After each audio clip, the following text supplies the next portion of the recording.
So it's 9 p.m., Saturday, Tokyo. And understandably, you're looking for a good time.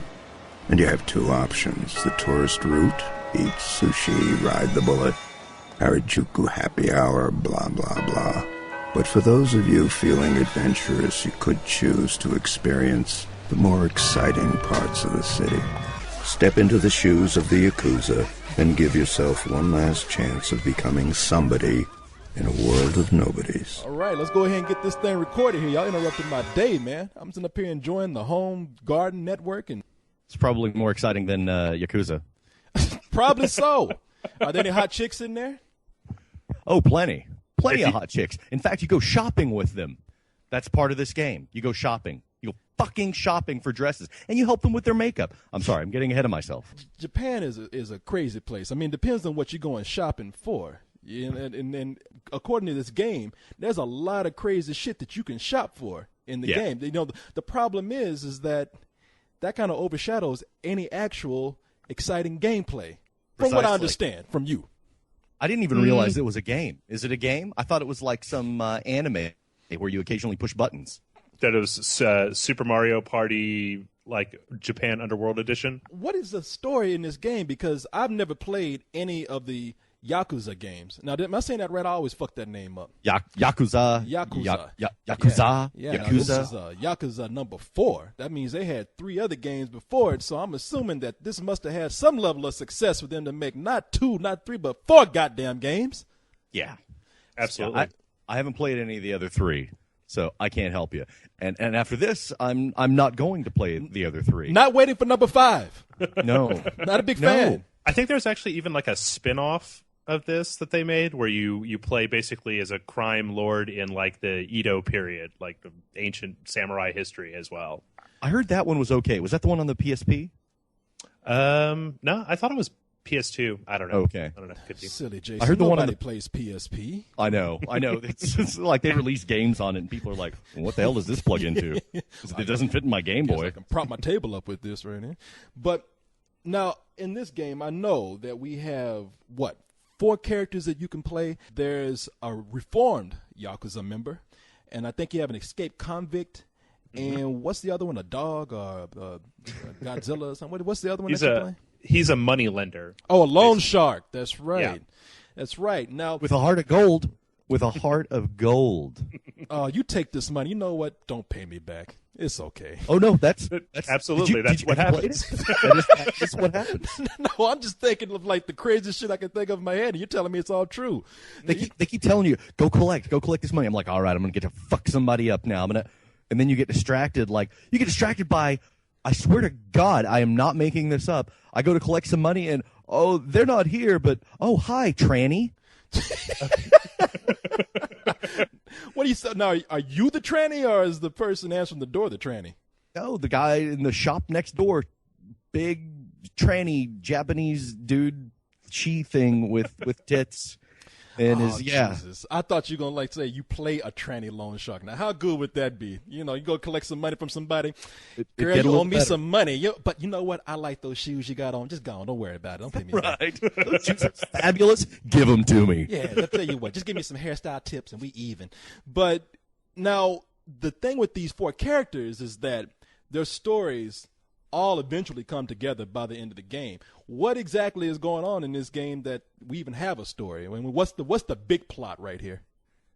Well, that's kind of hard because the plot is huge. Mm-hmm. I mean, it's labyrinthine and it goes on, and they all kind of tie together, and they all have their own angsty Japanimo reasons for doing whatever it is they do. But it's all this, I don't know, this girl, she needs 100 million yen, which I think is like $5 or something. I don't know. And she gets it from the loan shark, and some other Yakuza guys are trying to kill her.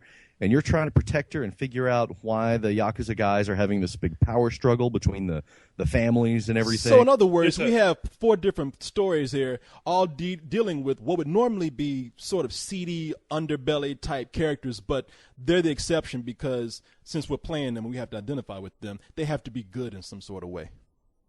Yeah, basically. I mean, the whole thing kind of revolves around this event that occurred. Like, there's this one pivotal event that occurred like 25 years ago, I think it is in the story, that they keep referring back to that ties the whole mess together in the end. Yeah. But I don't know. I mean, the characters are mostly criminals. Even the cop, is shaking people down for the money in their pocket when you first meet him. So they're not exactly the most noble people in the world, but they are at least fairly likable characters. And interestingly enough, the cutscenes do take 25 goddamn years.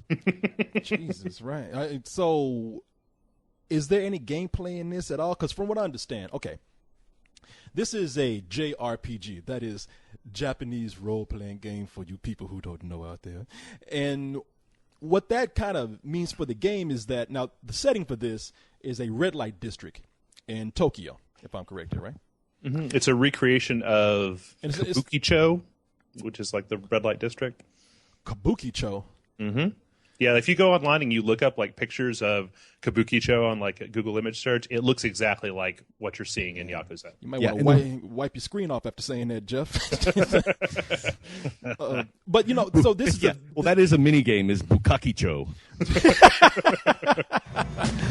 This here is Kamurocho, Tokyo's red light district, and basically it's where all the fun stuff happens. Hookers, murderers, hostess hangouts, fetish clubs, $5 sake. You get my drift. Now, this is a fictional town, this red light district that this occurs in. But just like any kind of RPG, what occurs here is that you are going down the street and you're just walking, minding your own business, and all of a sudden you just get into a random fight with somebody. I mean, and everybody knows that is kind of similar to any kind of RPG that you play. You're walking along, all of a sudden somebody comes out and says, "Hey, where the fuck you going?" And then you get into a fight. Pretty much. It's like, I don't like your face, or give me some money. And then you know what happens? You push a button until it's over. Well, see, that's the thing. Now, come on, Jason. That's a little oversimplified. Yeah, in some RPGs, people are similar. I mean, they are used to having things like, I don't know, the turn-based combat. That's very similar to what we have in Final Fantasy. But in a game like this is kind of a combination of a brawler too. So you be walking down the street and I don't know, some guy pulls out a Pikachu on you or some shit, and then you actually have to get into a fight with the guy. That's like I guess a brawler would be something similar to, I don't know, name a brawling game out there. I'm thinking of Double Dragon, but that's some old shit. It's go ahead, Jeff. It basically turns into any third-person action game, kind of like Final Fight, but in a 3D perspective. Gotcha. Okay. Yeah, and you as you fight more, you get more XP, and you can unlock new moves and stuff like that, or new ways to talk shit to the guy whose ass you're beating. Which, seriously, yeah, there's little taunt moves you can upgrade and stuff. I tell you what, though, my favorite, a lot of those scenarios, the guy comes up behind you and he's like, "Give me all your money," but there's that one scenario where the guy taps you on the shoulder and he says, "Hey, I know you." "No, wait a minute. You're not who I thought you were. Let's fight." Right? How dare you make me confused? I'm going to kick your ass right now.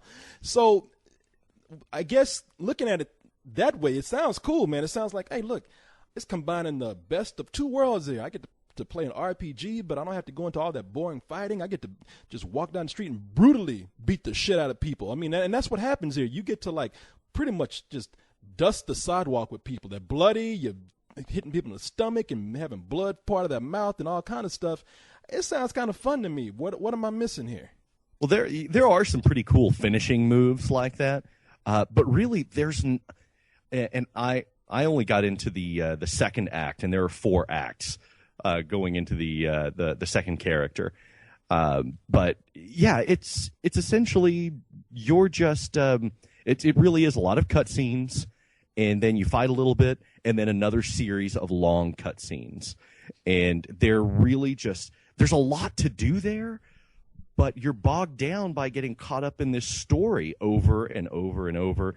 And it just doesn't feel very organic. It really does feel like these little bits of gameplay interrupt these excruciatingly long cutscenes.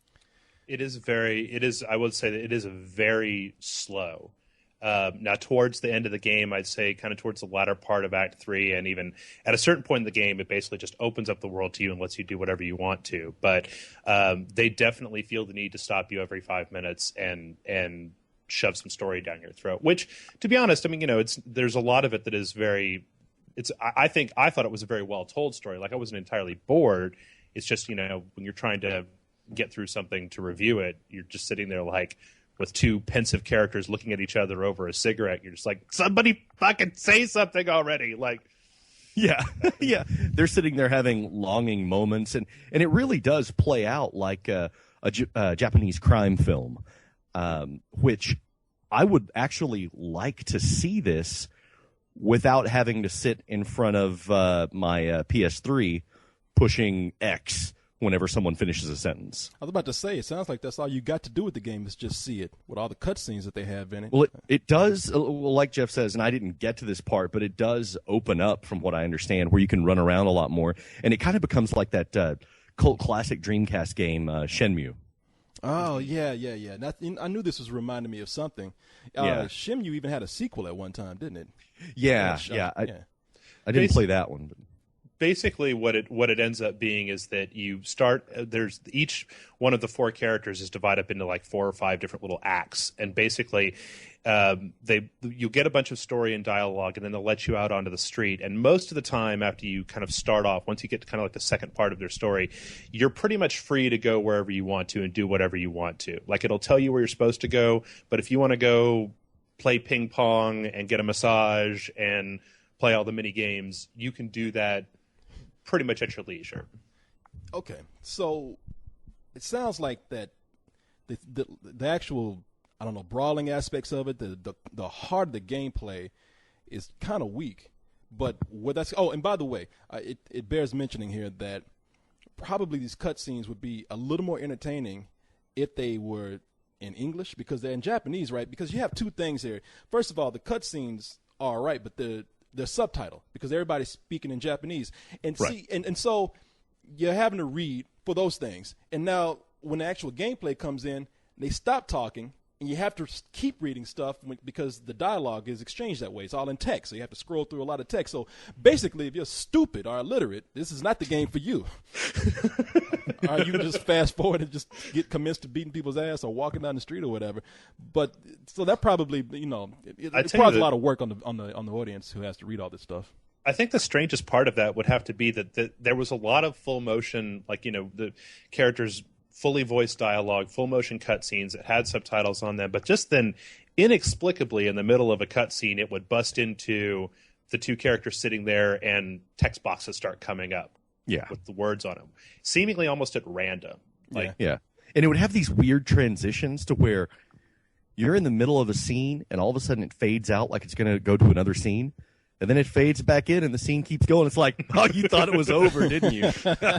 Sucker. No, I'm sorry. There's still 45 more minutes. So go get comfortable. Make a sandwich. Yeah. Go take a shower, take a shit, and do what you got to do. We'll still be here when you get back. Yeah. And then the mini games just drive me crazy, because when you're playing Akiyama in the first one, you're helping out the girl that's in trouble by getting her a job as a hostess at your bar. And you're trying to build up her confidence and everything. So you have to go out, buy her dresses and jewelry and help her with her makeup and everything. And that really determines how successful she is. And I'm sitting there playing it going, God damn it, this is a bunch of bullshit. I did not play a game called Yakuza 4 to put makeup on some bitch. And go shopping. That's what the game seems like, are these mini games that you have here, because they all sound like I don't know, how blue can your balls get, because all of them kind of center around right. girls. I mean, like there's pole dancing, there's the massage mini game, and then you have the hostess game. Now, from what I know about Japan, and I'm very ignorant here. Everybody knows that. So, I just know about the perverted things. Like, a guy can go to a vending machine and buy some panties out of him and sniff them while he's going down the street like he just bought a Snickers bar or something. That's cool. I want to hear about the weird, crazy shit that they do. But here, it's kind of like the pole dancing. There's no real nudity there. Just a girl dancing around a pole. The massage, well, That's what you get. You don't get no happy ending with that. You just get to press a bunch of buttons. The hostess, you might as well be taking your sister out to dinner because they're just there to listen to your problems. They're not there to have exactly. sex or anything. So, right. Well, you talk to this girl and everything, and you make her all pretty, and you gain her trust, and then you give her 100 million yen, and then she's gone. Like this guy Akiyama, he's a dumb son of a bitch. Well, actually, that kind of sounds like real life. I don't know how many times that's happened to me in the past 2 weeks. So, but really, all that stuff, what all that kind of adds up to, and it's worth mentioning for this game, is that this is a 100% Japanese game. And if you are not a fan of Japanese development or this series, I mean, I've never played a Yakuza before, and I really liked the game. I thought that stuff didn't get too much in the way. It seemed like there was a lot there for your money, especially if you enjoy those kind of mini games.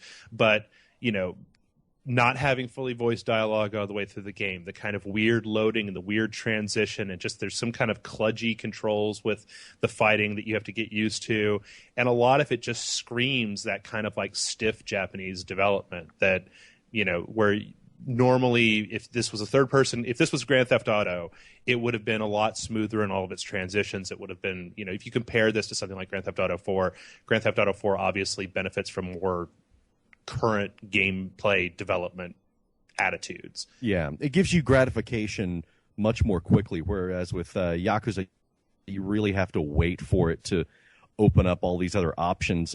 And I'm probably going to keep playing it so I can get to the point where everything is open, because it is a very detailed world that I'd like to run around in.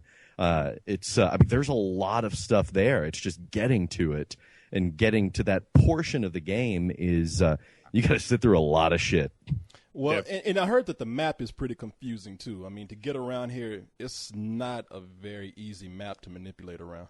I think that the benefit is that because Kamurocho, the city, is so small and there aren't cars like in Grand Theft Auto, once you've been playing the game for about 5 or 10 hours, you kind of know where a lot of stuff is. Like you start to recognize landmarks and stuff. Yeah.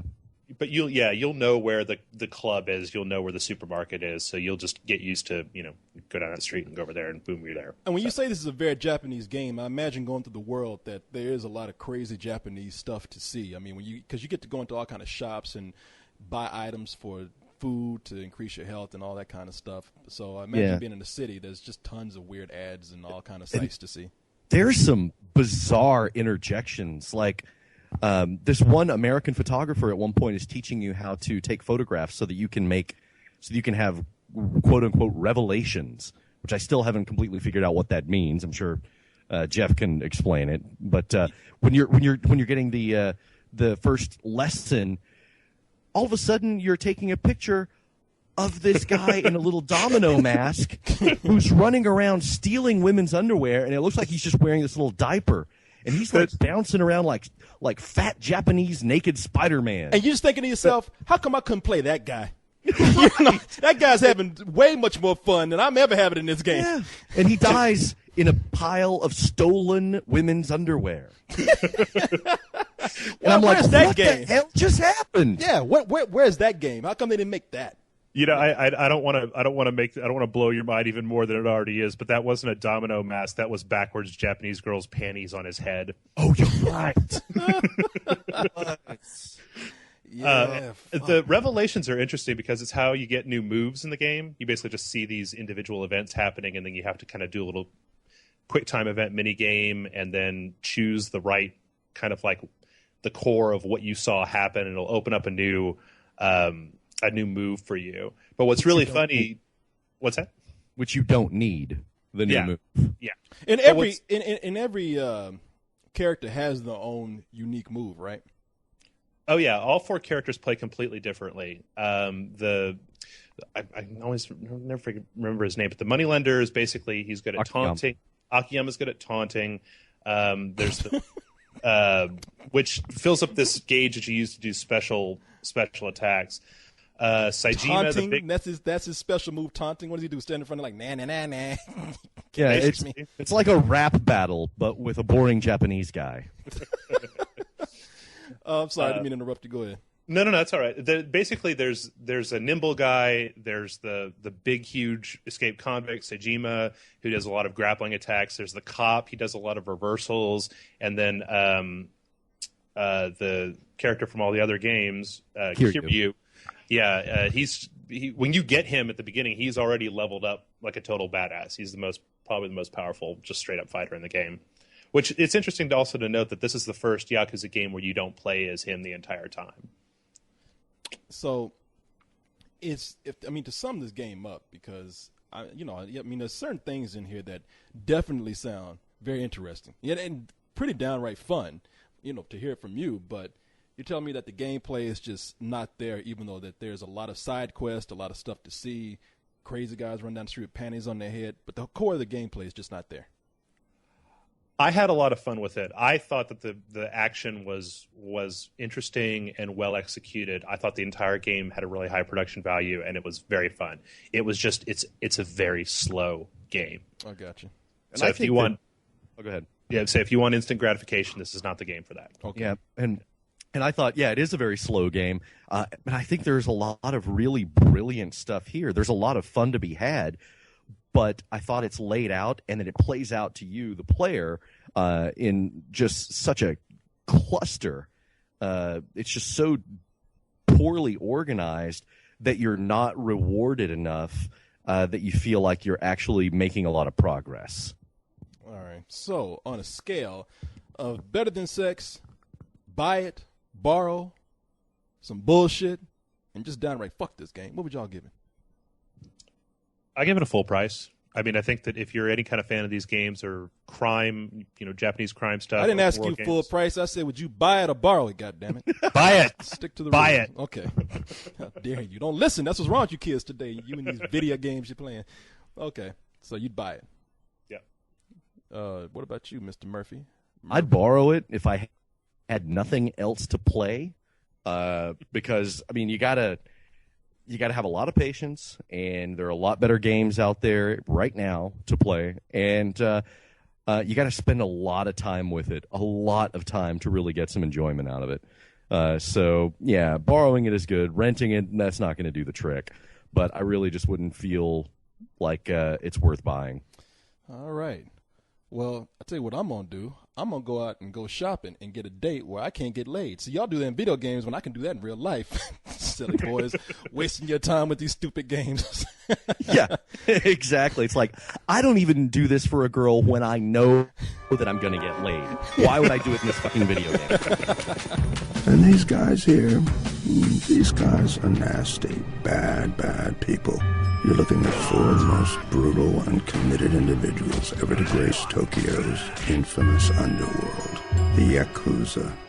Cross any one of these badass big shots and expect to be stripped of your pride, dignity, and limbs, one by one. Nice. These monsters have shot, stabbed, punched, strangled, kicked, and scraped their way to the top of the pile, and they're not likely to be stopping anytime soon.